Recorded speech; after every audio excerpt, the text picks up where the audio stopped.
Tra le nebbie della storia ed il silenzio delle sue mura, Forte Gazzera cela segreti dimenticati dal tempo. Costruito nel XIX secolo per difendere Venezia, oggi è scenario di misteri, racconti oscuri e presenze inspiegabili. Attraverso documenti d'epoca, testimonianze ed indagini sul campo, abbiamo cercato di distinguere la leggenda dalla realtà. Questa è la nostra ricerca, storica, ma anche paranormale. Forte Gazzera, dove il passato non dorme mai.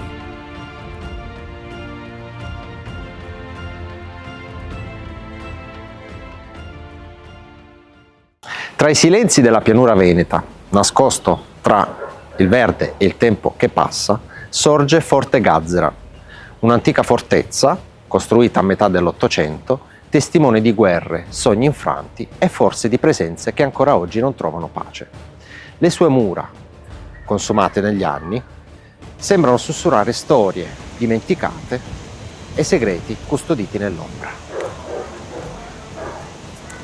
Oggi vi porteremo in un viaggio attraverso il tempo e l'ignoto, tra le pieghe dimenticate della storia e i misteri che resistono a ogni spiegazione razionale.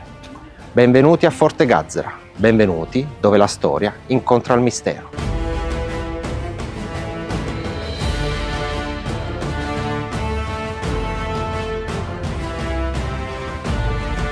Ma cosa nascondevano realmente queste fortezze?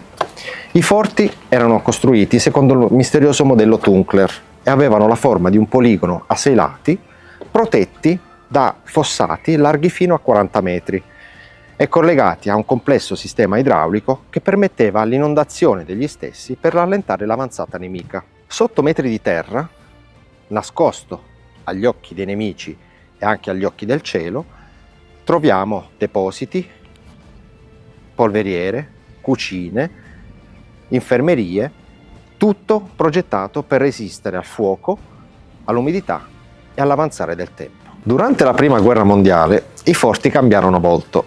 Da bastioni difensivi divennero enormi depositi di munizioni e centri di transito per le truppe. Durante la Seconda Guerra Mondiale i forti furono nuovamente coinvolti, ma rischiarono di saltare in aria.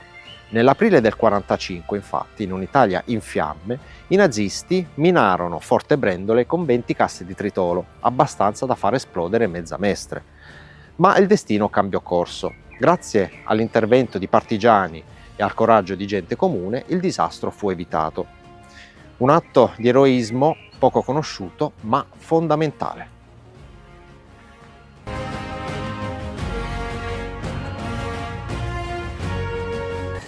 Bene, siamo qui con Filippo dell'associazione Forte Gazzera 1883 e ci spiegherà ora un po' la storia del forte e dell'associazione. Prego Filippo. Grazie.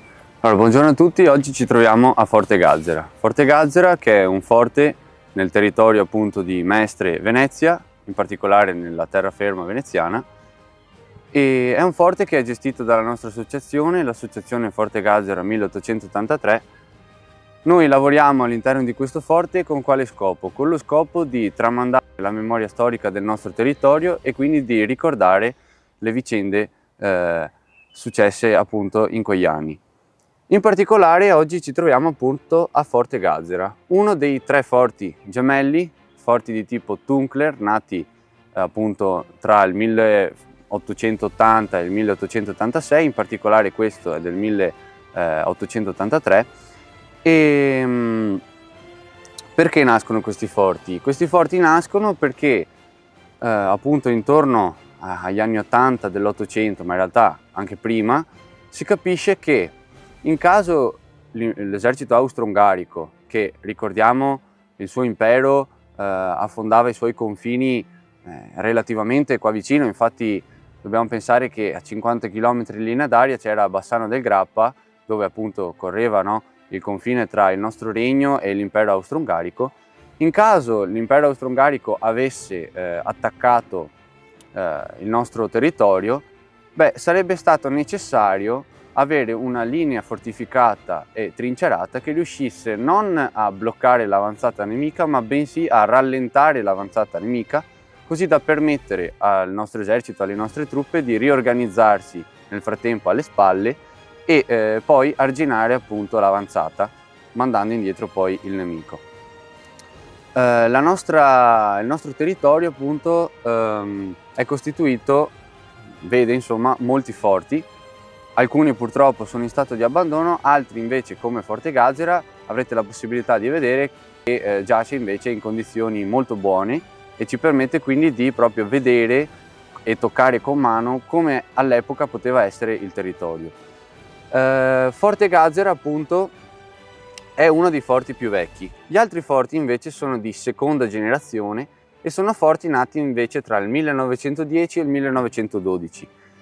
Se noi analizziamo il forte possiamo trovare tra le caratteristiche architettoniche sicuramente delle note classiche, quindi vediamo che è costruito per esempio in pietra d'Istria e mattoni, non c'è la presenza di cemento armato, ciò faceva sì che fosse un forte bello ma abbastanza inutile in caso di un attacco. Infatti il forte nasce nel 1883.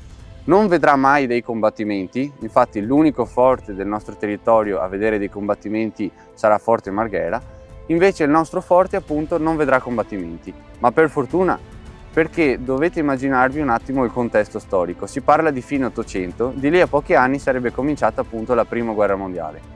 Nella Prima Guerra Mondiale verranno sviluppati degli armamenti molto innovativi, come per esempio da parte austro-ungarica gli obici da 305, che erano degli obici che sparavano dei proiettili perforanti, cioè erano composti da un acciaio durissimo che poteva penetrare tranquillamente all'interno delle fortezze. Il nostro forte appunto vediamo che sì, è molto bello, ma purtroppo per il contesto storico abbiamo detto che appunto fu inutile. In questo momento ci troviamo nella parte superiore da dove possiamo scorgere le postazioni dei cannoni e le postazioni degli obici.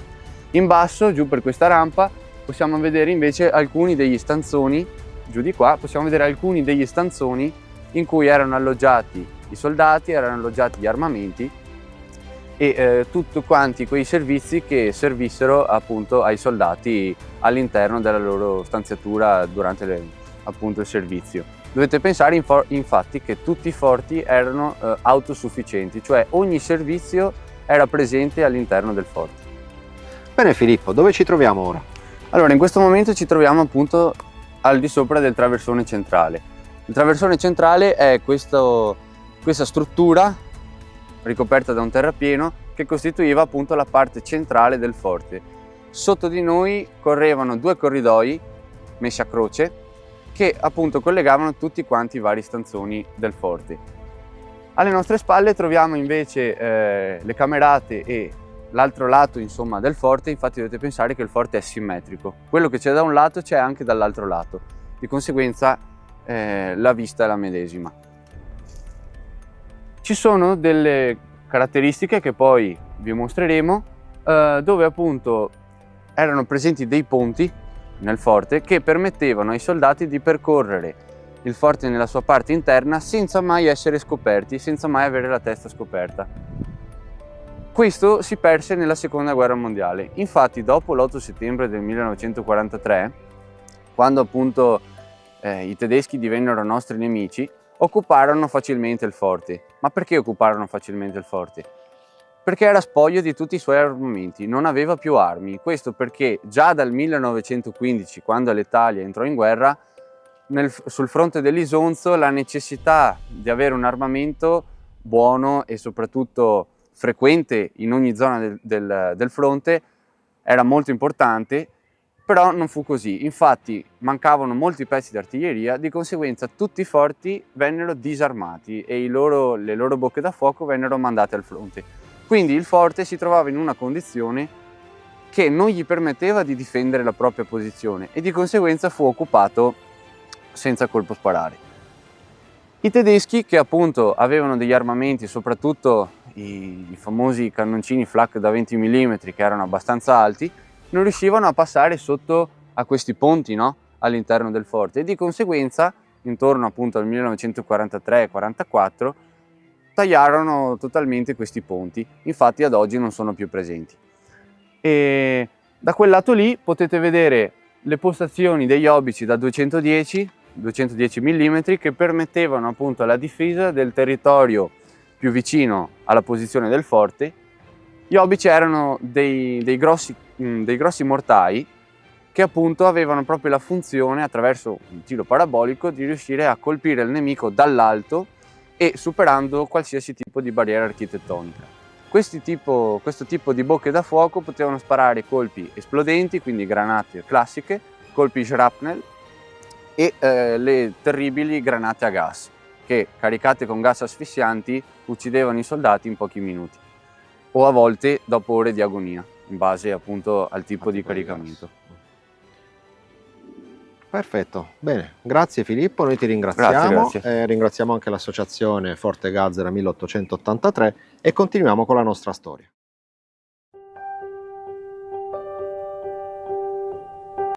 Ci sono parecchi racconti e testimonianze di eventi che vanno fuori ogni logica all'interno di questo forte ottocentesco. Parliamo di Carmine, un soldato della Prima Guerra Mondiale che si dice che sia morto nel Carso. Era il capobanda del Regio Esercito, però lui diceva sempre che all'interno di Forte Gazzera stava veramente bene.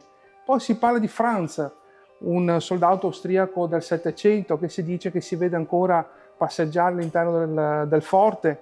Poi abbiamo Fritz con il suo cane, che addirittura dicono di vedere il cane e lui passeggiare all'interno della folta vegetazione.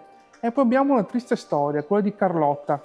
Carlotta era una ragazza che portava i viveri all'interno del forte, siamo intorno al 1800, fine 1800, e da lì a pochi anni sarebbe appunto scoppiata la Prima Guerra Mondiale. E Carlotta era innamorata di questo soldato, ma purtroppo le leggi militari erano dure all'epoca e i due si amavano, si frequentavano, addirittura si sposarono in segreto, ma i superiori del soldato vennero a sapere di questo matrimonio. Carlotta fu arrestato anche il soldato, però nel frangente Carlotta era diventata anche mamma, ma non potendo sopportare il dolore di perdere il marito tanto amato, si suicidò. Si racconta che ancora oggi una figura femminile avvolta nel silenzio si aggiri tra le mura consumate di questo antico forte. Alcuni giurano di averla vista, un'ombra lieve, un passo appena accennato, il sussurro del tempo che non passa, il suo sguardo perso nel vuoto, come se cercasse qualcosa o forse qualcuno. Nessuno sa chi sia, nessuno sa perché non se ne vada, ma una cosa è certa, il suo spirito è ancora qui, intrappolato tra le pietre e la memoria di ciò che fu. Danilo, un socio dell'associazione, ci ha raccontato che durante la chiusura del forte, mentre stava percorrendo il corridoio centrale dove ci troviamo in questo momento, abbia visto una figura appoggiata a questo muro dove sono io qua vicino, e nel tornare indietro poi nella fase appunto di chiusura si è voltato e non ha trovato più nessuno. Un'altra sua testimonianza dice che non c'era vento, in una giornata non era particolarmente ventosa e delle finestre si sono aperte e chiuse da sole.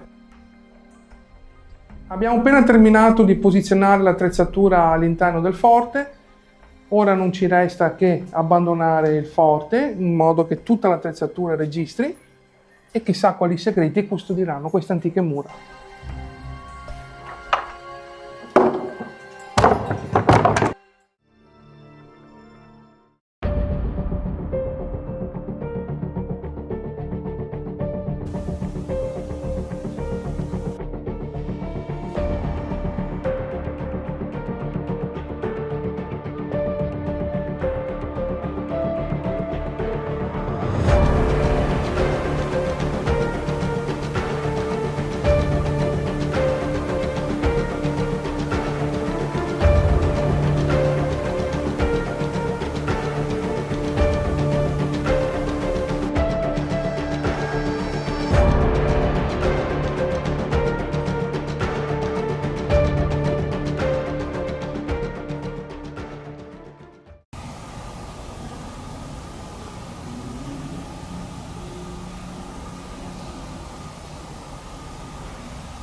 Non vogliamo disturbare nessuno.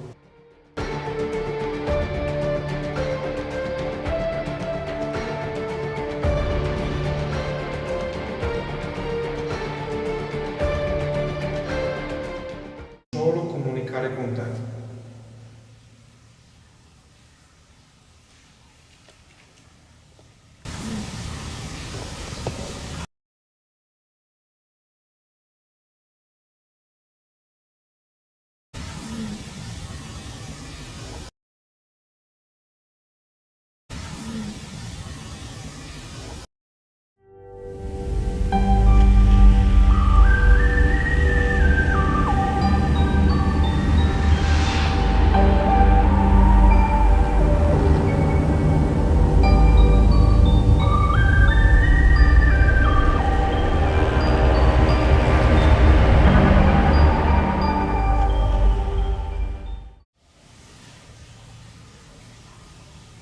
All'incrocio dei corridoi c'è una lucina verde. Riesci ad avvicinarti?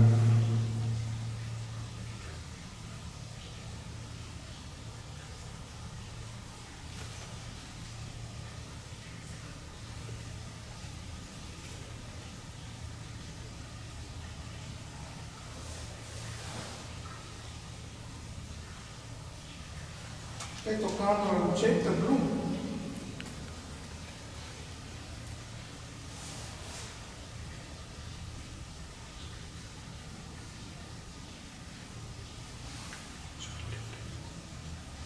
Guarda, si è accesa la pila, guarda, Ok. guarda, aspetta. Grazie. Mi piace la luce blu, mi sono moltito. Grazie. Aspetta, Marco, stai facendo la giornata. Madonna, voglia. Silvia, riprendila vicino. Prova a spegnerla adesso. Grazie. Grazie mille.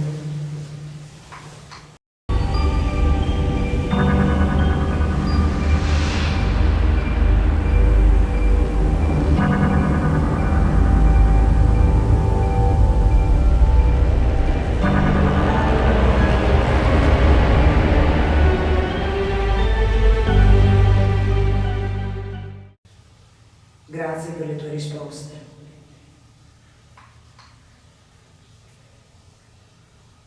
Posso continuare a chiedere?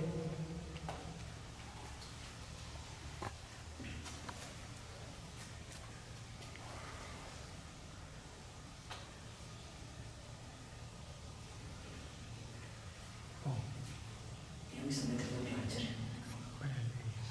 Ok?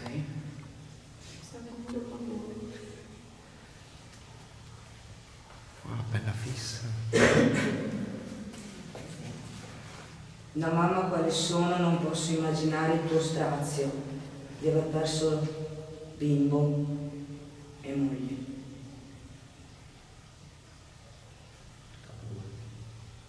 Aria fredda. Tanta aria fredda. Sei morto qua? No. Questa è la risposta. Tanta aria fredda, eh?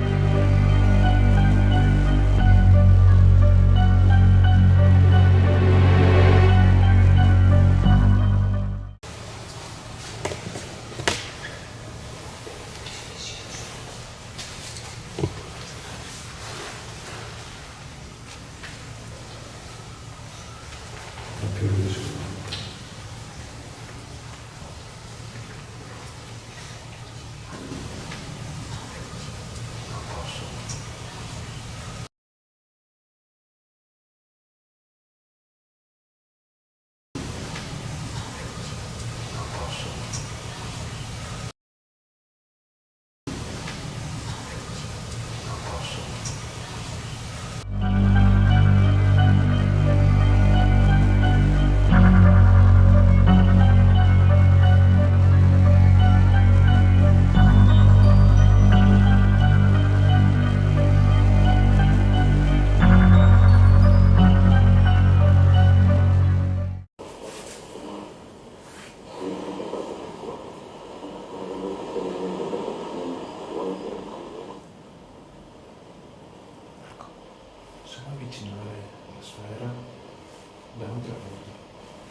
passaggio.